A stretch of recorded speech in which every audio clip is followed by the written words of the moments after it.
Karibu sana, community members, our chair, representative of our PS, who is also my boss. I hope it's still morning or it's afternoon. Yes, thank you so much. I'm privileged to be here, and today indeed marks a meaningful step in our journey as we launch the World AIDS Day Half Marathon, a powerful event aimed to raise awareness, unite us in solidarity, and assess the strides that we have made in the fight against HIV. And we really commend the great work that has been done globally, regionally, as well as within our country. The global objective, as we know, remains clear. We hope to end AIDS by 2030 and guarantee treatment for all people living with HIV, as well as preventing HIV new infections. The countdown is on, and we are committed to reaching this. So we have only 6 years left, but I believe that we can race against time and we can achieve this and end AIDS by 2030, as well as ensure that all our people living with HIV are on treatment, as well as preventing new infections. This marathon again is integral. Part of Kenya's national spirit, because it symbolizes our resilience and athletic prowess. But again, today's marathon goes beyond this. It's a call to action in a battle we cannot afford to lose. Over the past decade, as has been shared by Dr. Masha, we have achieved a lot. We've been able to reduce HIV in new infections by 83%, I believe. And the number of people living with HIV who are on antiretroviral therapy have doubled. So most people are actually on treatment.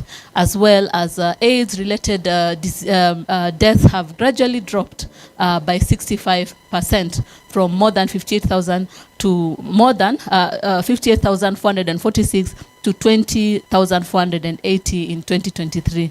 And so we are seeing great, tremendous steps when it comes to management of HIV infection. Still, you know, each life lost it represents a family. So what can we do in order to achieve and ensure that no one is dying of AIDS-related illnesses, how we are addressing new infections, and ensuring that viral suppression continues within our country. And that is why we need to synergize our efforts. We need to come together and work together as the various communities in order to achieve 95 achievement, as has been talked about.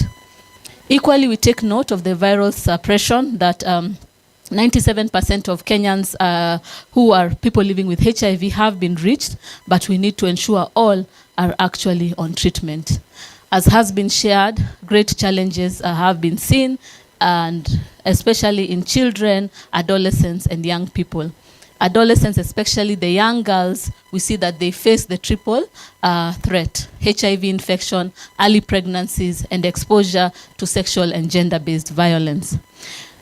And for us, in order to address these things, we need to come together and harness our collective power to address these triple threats. As you are well aware, His Excellency the President, Dr. William Samoei Ruto, has placed universal health coverage at the forefront of our agenda. And one of the priority is the fight for HIV/AIDS and ending AIDS in 2030.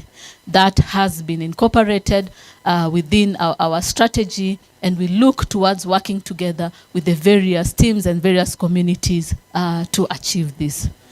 So this year's World AIDS Day commemoration is a rallying call focused on one aim: ending AIDS and confronting its associated risks, that is new infections, unintended pregnancies, and gender-based violence. A mission we refer to as ending the triple threats. By participating in this event, you will play a critical role, and so we are inviting you to this because it will help us in public education, in raising awareness, as well as handle the stigma surrounding HIV. And so your involvement in spreading the message of hope, resilience, inspiring others to take action is indeed critical. As we commemorate the World AIDS Day 2024, we will also focus on promoting health and well-being of the men and boys.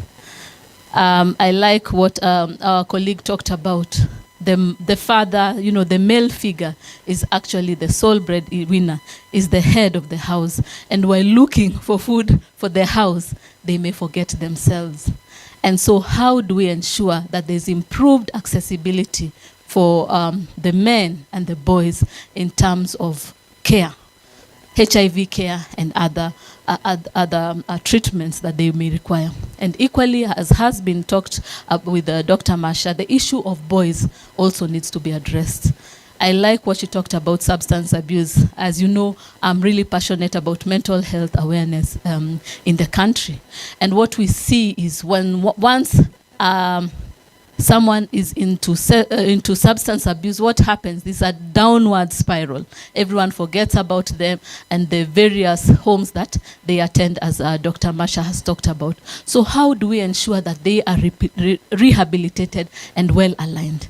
Because what we have learned is that even if you have you have been infected with HIV, even if you have substance abuse or other things, you can actually be rehabilitated and have capacity to support and build the country. So how do we hold their hands and support them? And so I like the theme that we need to support men and boys during this time, but equally have a family approach so that we are not leaving anyone behind, but we are supporting the whole family in health. And that is actually the theme when you talk about universal health coverage.